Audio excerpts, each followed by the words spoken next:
Ellan, Hi. did you want to take over? Yeah, so I've been so attentive today, entering into this strange world of the current pictogram scene. And I'm so glad to know where the dumpling emoji comes from, because I do believe it's necessary. And so I've been following along and sort of playing my own game of bingo.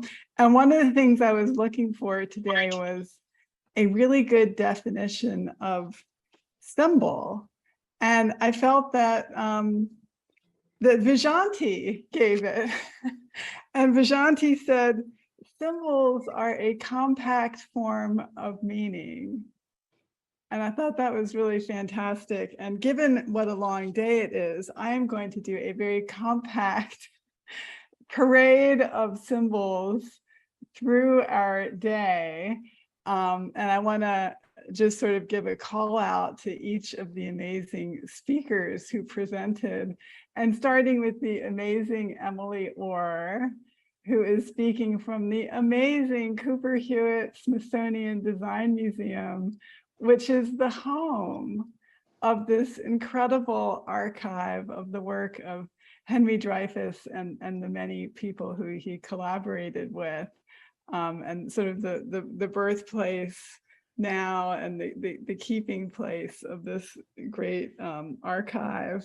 And so Emily, as a curator at Cooper Hewitt, is such an incredible colleague to me, and such a colleague to Sue, I know, who's so grateful and such a great mentor to Arpi, who's such a brilliant scholar herself.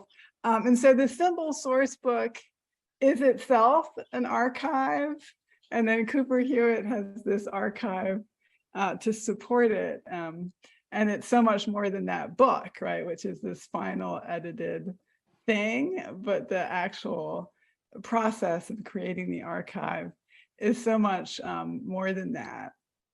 So thank you, Emily, for keeping it alive and creating something new, this exhibition that's coming up at Cooper Hewitt. How fantastic. Well, thanks, Ellen, and thanks so much to all of you for featuring the archive so much in your presentations. You're the ones that are keeping it going and keeping it alive, too. Well, this is how scholarship lives, right? And then Russell Flincham, my amazing colleague. I was one of the thrills of my life to work with Russell on Cooper Hewitt's 1997 show on Henry Dreyfuss. And to see how graphic design was always part of Dreyfuss's work.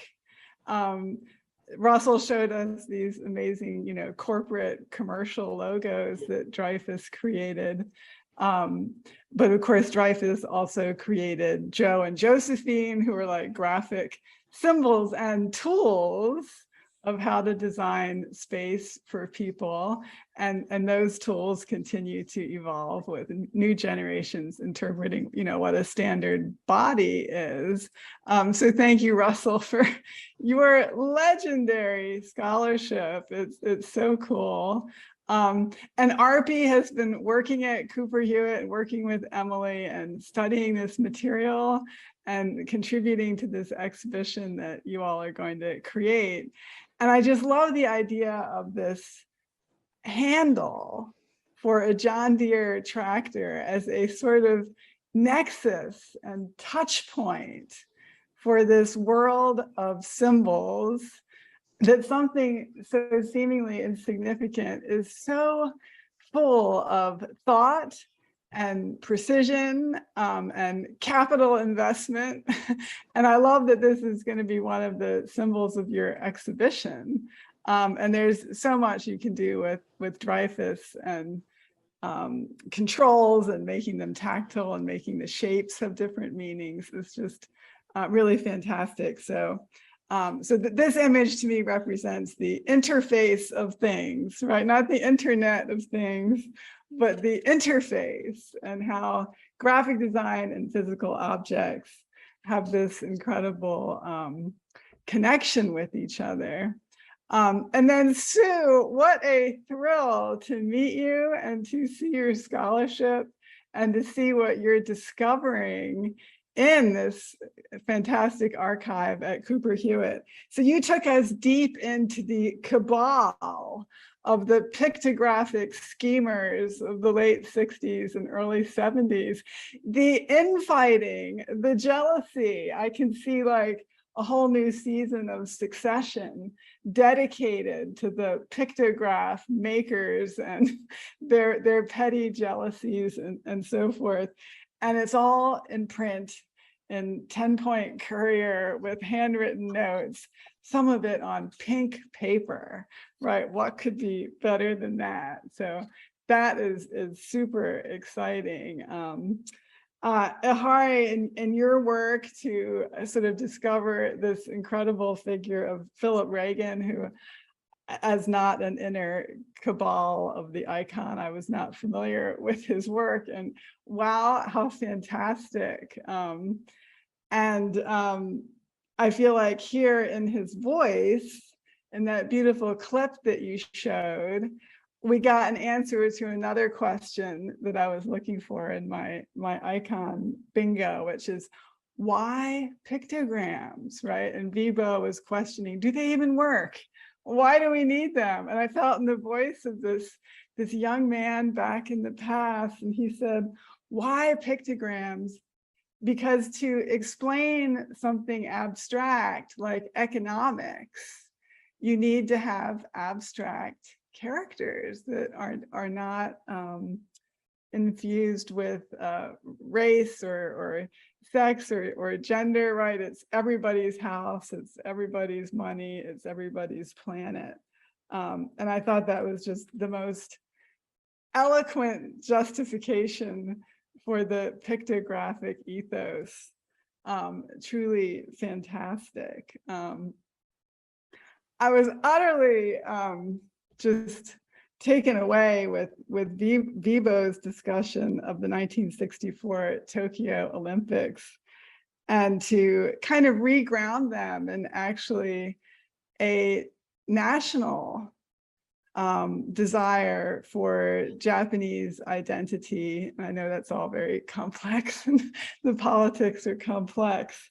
But something that was, taught to me in design school as being the epitome of globalism and breaking down the barriers between people, and to kind of reground that in a very particular design project that had to do with actually reclaiming Asian heritage and asserting that the most ancient and continuous written language system in the world, right, the Chinese characters that are used within Japanese, are actually of supreme relevance in contemporary communication. And so then to see this letter that Katsumi wrote to Dreyfuss, and that Dreyfuss kind of arrogantly disregarded, right?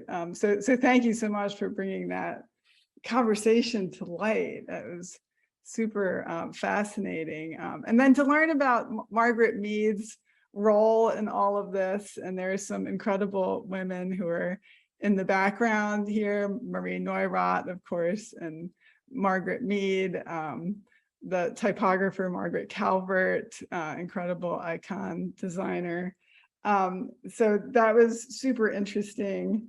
And to kind of hear the story of Rudolph Maudsley, the emigre coming to America and turning Isotype into the Pictograph Corporation, and then founding something called Glyph Inc., right?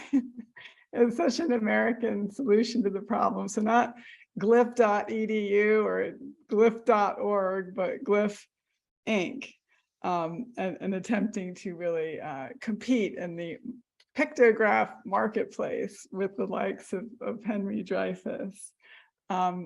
Very fascinating. And then, wow, Maria's incredible discussion of this very local use of pictograms between people with different language heritages, and the fact that the pictograms are really being used for economic purposes, which is really the origin of writing systems, is economics. The Sumerians, counting sheep. It all comes back to money, the invention of printing, right? The economics is at the root of pretty much everything in graphic design. Sorry, folks. Inc. So that was super, super interesting and enlightening. And I think as the evening wore on and the day became longer and the breaks became shorter, we were all so happy to meet Valentina's nasty old grandmother with her symbols for vaginas and loose women and masturbation. It was like, well, it is Friday night, so let's get started already. What a beautiful presentation with such extraordinary illustrations. Thank you. Yeah, it's like you really kept our interest and our spirits up with all that beautiful material. So thank you for that. And we couldn't have a Good Friday without a snout. So I'm really glad to know that snouts are part of emoji. I will now make that one of my favorite emoji. So what a beautiful day. And maybe I'll end with Henry Dreyfuss. So if you Google phone icon, the most common icon for phone is a handset based on Henry Dreyfuss's 1949 500 series telephone for AT&T Bell Labs, which, even though it is not used by most people anymore, I still have a few in my house just as paperweights, But like this handset, which is itself the sort of Helvetica of phones, remains literally the icon of what a telephone is. And so Henry Dreyfuss was a maker of icons. He was an icon himself, right? The man in the brown suit, the icon of the designer with two heads, working between business and art and engineering. And he left us with an enduring symbol of communication. So much thanks to Henry Dreyfuss and the Symbol Group and Cooper Hewitt for keeping this stuff safe and making it available to scholars and making new things with it, like the exhibition that will open next year in New York City. So that's my icon parade and my compact summary of today's amazing conference. Thanks for having me here today.